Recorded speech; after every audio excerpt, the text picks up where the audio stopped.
Bjarni, til hamingju með sigurinn. Heimsmet, það nú ekki verra? Nei, það er bara eins og alveg svo best getur verið, sko.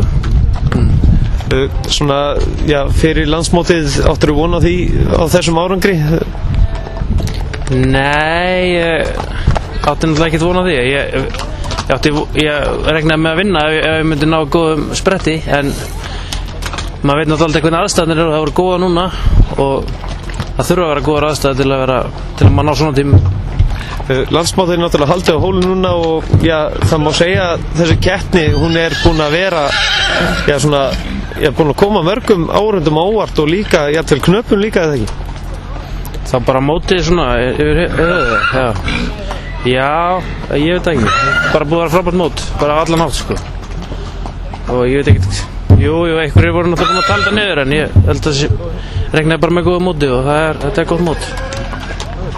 En svona, já, undirbúningu fyrir landsmótið sjálft, þetta er náttúrulega, tekur svona tíma eða ekki að bara, þetta er svolítið ferðalag fyrir því Sunnlendinginn. Já, þetta er heilmikið ferðalag og fyrirtæki að flytja þetta allt innan, alla hesta og tjaldvagna og allt, sko, þannig að það er, og þægilegt að hafa þetta bara heima, sko.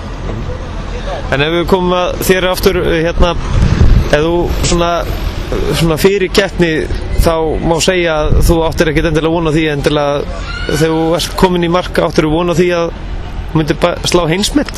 Nei, ekki, ég var ekkert eitthvað endilega að pæli því, sko, en ég var eiginlega alveg viss að hún væri með besta tíman, sko. Það var það góður sprettur og ég veit að hún var svona góðum spretti og þá nær hún besta tímanum.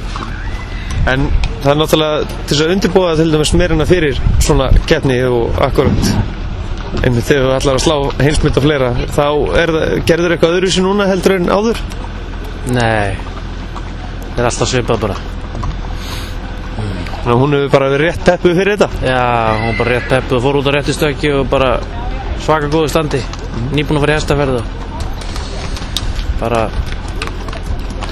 small allt saman.